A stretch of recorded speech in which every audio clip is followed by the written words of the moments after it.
Et si, derrière les grands mots, la vraie raison de la pause n'était pas si simple? Dans un conflit où chaque jour semblait n'apporter que de nouvelles escalades, une trêve inattendue vient bouleverser le scénario. L'annonce tombe comme un coup de tonnerre. Donald Trump affirme avoir obtenu de Vladimir Poutine un arrêt temporaire des frappes sur l'Ukraine, justifié par des températures glaciales sans précédent. Alors que le froid extrême s'abat sur la région, la guerre, elle aussi, semblerait marquer une pause. À première vue, ce geste est présenté comme purement humanitaire. Mais la surprise est totale, car il contraste radicalement avec la rhétorique habituelle. Depuis des mois, voire des années, l'image véhiculée est celle d'une Russie indifférente à la souffrance humaine, même lors d'épisodes climatiques extrêmes. Et voilà que, soudainement, le discours change. Mais ce revirement suscite vite le doute et la méfiance. Sur les réseaux sociaux, les internautes se demandent: la trêve du froid est-elle réelle, ou bien n'est-elle qu'un habile coup de communication politique? Derrière la mise en scène, s'agit-il d'une stratégie cachée? Difficile d'évaluer la sincérité de cette pause quand elle est annoncée unilatéralement et relayée massivement par les médias occidentaux. En acceptant ces annonces sans poser de questions, nous devenons vulnérables aux manipulations et à la désinformation. S'interroger sur la véritable nature de cette trêve est essentiel pour ne pas perdre notre capacité de discernement face à la guerre et à ses récits.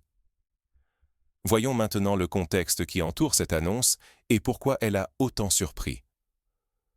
Pour comprendre la portée réelle de cette pause, il faut d'abord revenir sur les circonstances précises du conflit et les motivations possibles des acteurs. Plongeons dans le contexte et les détails qui ont rendu cette annonce si inattendue. Hier encore, personne n'imaginait qu'un front aussi figé puisse soudainement s'arrêter.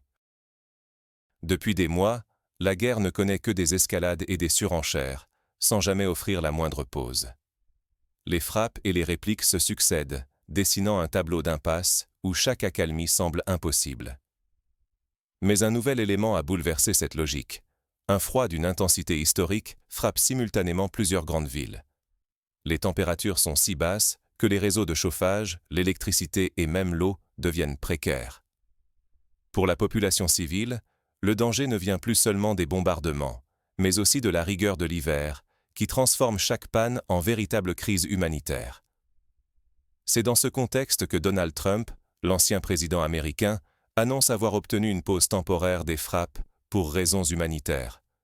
Selon lui, il aurait personnellement appelé le président russe pour demander l'arrêt des attaques sur Kiev et d'autres villes et obtenu un accord.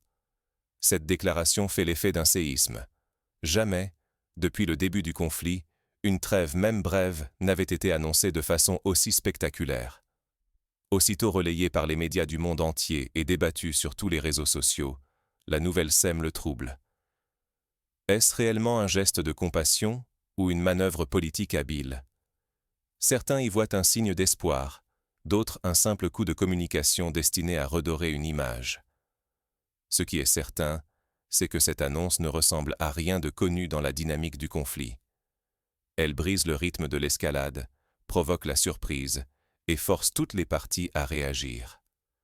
Mais ignorer le contexte réel, c'est risquer de mal interpréter cette pause, sur le terrain, où la survie dépend de chaque heure de répit, et sur la scène internationale, où la confiance dans les paroles et les actes s'effrite plus vite que jamais. Mais au-delà des mots, une question centrale apparaît. S'agit-il d'un véritable accord ou d'une opération de communication savamment orchestrée? Pour y voir plus clair, il faut plonger dans les détails cachés derrière cette pause inattendue. Les mots peuvent-ils vraiment geler la guerre, ou ne font-ils que masquer sa complexité? Derrière l'annonce d'une trêve hivernale, un brouillard d'incertitude plane. Aucune confirmation officielle claire n'a été publiée par Moscou, laissant planer l'ambiguïté sur la réalité même de cette pause annoncée. Du côté américain, le discours tranche. La Maison-Blanche parle ouvertement de succès diplomatique. On insiste sur l'influence personnelle de Donald Trump, présenté en architecte d'un dialogue inédit avec Moscou.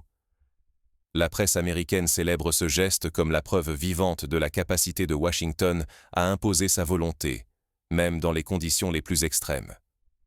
Mais, à 1000 kilomètres de là, la prudence est de mise. Les autorités russes restent silencieuses ou délivrent des commentaires flous, évitant toute reconnaissance formelle d'un accord. Cette asymétrie alimente le doute.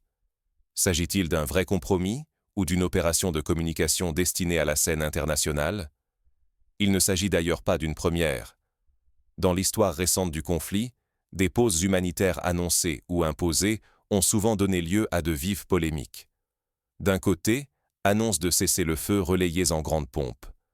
De l'autre, interprétations divergentes, accusations de violation et retour précipité à la violence dès l'expiration du délai.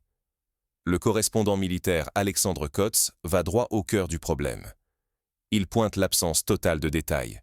Quels objectifs seraient protégés? Est-ce une pause mutuelle ou une contrainte imposée à une seule partie?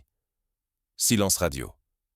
Cette opacité laisse place à toutes les interprétations, mais aussi à toutes les manipulations. Sur Internet, la méfiance vire à l'ironie. Beaucoup voient la météo élevée au rang d'arbitre du conflit. Des mèmes circulent, moquant l'idée que le général Hiver aurait plus d'influence que n'importe quel sommet international. D'autres dénoncent la récupération politique de la situation, l'accusant de servir en priorité la communication de la Maison-Blanche.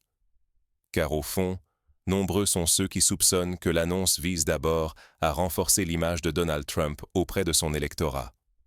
La guerre devient alors un décor pour des stratégies de politique intérieure autant qu'un enjeu diplomatique. Le véritable danger, c'est de prendre ces annonces pour argent comptant, sans questionner leur origine ni leur portée. La désinformation peut alors prospérer, affaiblissant la confiance du public et brouillant la compréhension du conflit. Dans ce jeu d'ombre, où chaque mot pèse lourd, il devient vital de démêler le spectacle politique de la réalité du terrain. Au-delà des communiqués, c'est le quotidien des habitants et le fracas du terrain qui tranchent, bien souvent à rebours des récits officiels. Mais alors, que se passe-t-il réellement pendant cette prétendue pause? Pour comprendre l'impact concret de cette trêve, il faut se tourner vers la vie quotidienne des civils et la situation réelle sur le terrain, loin des discours et des caméras. Quand la nature dicte le tempo, les stratégies humaines s'adaptent en silence. Dans le froid extrême, la guerre ne s'arrête pas, mais elle change de visage. Ce ne sont pas seulement les civils qui souffrent, les soldats aussi paient un prix invisible. Les machines gelées refusent d'avancer, les équipements tombent en panne, la logistique se grippe. La survie devient un combat quotidien, bien au-delà des lignes de front. D'un côté comme de l'autre, les commandements adaptent leurs tactiques. Parfois, ces changements ne sont jamais annoncés. On redéploie, on temporise, on attend la moindre fenêtre météo. Ce n'est pas une question de générosité, mais de pragmatisme brutal face à une nature implacable. Il faut le dire, les pauses liées au climat n'ont jamais été de vrais gestes de bonne volonté. Elles sont des réponses obligées à la réalité du terrain. Les armées connaissent leur histoire. Chaque hiver, chaque tempête a déjà forcé des replis, des silences, des digues dans la violence. Ce qui se joue aujourd'hui, c'est la preuve éclatante de la toute-puissance de la météo sur la guerre. La pause actuelle, qu'elle soit réelle ou instrumentalisée, met en avant ce pouvoir discret mais incontournable. La nature, indifférente au discours, impose sa loi bien plus sûrement qu'aucun traité. Pourtant, une incertitude plane. Ce froid est-il un simple répit ou annonce-t-il une tempête plus vaste à venir? Quand le mercure remontera, le conflit reprendra-t-il de plus belle? Personne ne le sait. Ignorer ces signaux, c'est risquer de se retrouver démunis, militairement, politiquement et surtout humainement. Mal anticiper le retour des hostilités, c'est se condamner à la surprise, à la panique et à l'impuissance. Chaque acteur joue avec le temps, cherchant à tirer parti de la météo tout en gardant ses intentions secrètes. La façade humanitaire n'est souvent qu'un masque, posé sur la nécessité. Face à cette complexité, la question devient urgente. Comment séparer le récit stratégique de la réalité? La météo, loin d'être un simple décor, est devenue le metteur en scène invisible du conflit. Les prochains jours pourraient bien révéler à quel point cette pause était, ou non, une parenthèse contrôlée. Mais alors, face à cette confusion entre communication et réalité, Comment l'audience peut-elle éviter les pièges des discours officiels et garder une vision claire du conflit? Derrière chaque déclaration officielle, une réalité parfois invisible. Comment la déceler? Première règle d'or. Ne jamais prendre une annonce spectaculaire pour argent comptant. À chaque nouvelle trêve, chaque pause annoncée, il est crucial de vérifier les faits et de croiser les sources. Avez-vous remarqué que selon l'origine de l'information, la version des événements diffère? Comprendre les traditions médiatiques de chaque camp permet de mieux cerner où commence la communication et où s'arrête la réalité. Dans une guerre, la frontière entre communication politique et réalité opérationnelle est plus floue que jamais. Une déclaration, même relayée par les plus hauts responsables, n'est pas toujours le reflet exact de ce qui se passe sur le terrain. Les analystes expérimentés le savent. La prudence et le doute sont de mise, surtout lorsque la rhétorique officielle semble trop belle pour être vraie. Le scepticisme sain du public devient alors un rempart essentiel contre la manipulation. En posant les bonnes questions, en refusant de s'emballer sur la première version venue, chacun peut contribuer à une lecture plus nuancée des événements. Se contenter de croire à une histoire unique, c'est abandonner son esprit critique et laisser d'autres écrire l'histoire à notre place. Il faut aussi rappeler que dans ce type de crise, des éléments extérieurs comme la météo, les contraintes logistiques ou tout simplement la fatigue des forces sur le terrain peuvent peser bien plus que la volonté affichée d'un chef d'État. Une pause annoncée pour raisons humanitaires peut cacher des réalités prosaïques. Matériel gelé, routes impraticables, personnels épuisés. Parfois, la nature impose ses lois bien avant les décisions politiques. Derrière chaque geste publicisé, il y a souvent des intérêts politiques cachés. Un leader qui annonce une trêve, cherche-t-il vraiment l'apaisement ou façonne-t-il l'image de sa propre puissance? Reconnaître ce jeu d'ombre, c'est s'armer pour ne pas être pris au piège des narratifs simplistes. Face à l'avalanche d'informations, exercer son propre esprit critique n'est pas une option, mais une nécessité. Rester vigilant, c'est préserver sa liberté de jugement, sa sécurité et sa capacité à comprendre ce qui se joue réellement. Alors, que faire concrètement face à cette avalanche de récits contradictoires? Il est temps de tirer des leçons et de voir, individuellement et collectivement, comment mieux naviguer au cœur de la tempête médiatique. À votre avis, qui tire vraiment profit de la trêve hivernale? Est-ce un geste sincère, un calcul politique ou un simple coup de communication? En prenant du recul, il devient clair que derrière chaque déclaration publique, il y a plus qu'un message humanitaire. Chaque mot, chaque image, chaque silence joue un rôle dans la création du récit dominant du conflit.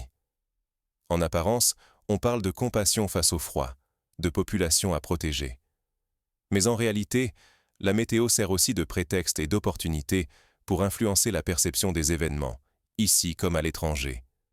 Ce qui semble une pause humanitaire est aussi une pause stratégique. Les puissances communiquent, ajustent l'attention, testent l'opinion. Qui a vraiment décidé de cette trêve?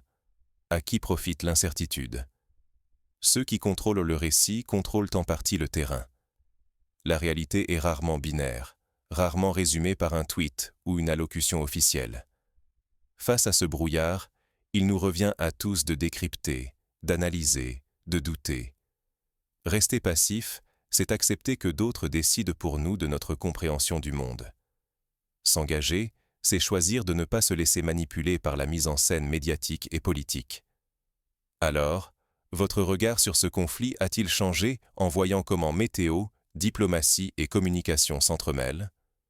Dites-le dans les commentaires, selon vous, qui sort réellement gagnant de cette pause? N'oubliez pas de vous abonner pour continuer à décrypter ensemble l'actualité au-delà des apparences et des effets d'annonce. Parce que la prochaine crise, la prochaine déclaration choc, arrivera peut-être plus vite qu'on ne le pense.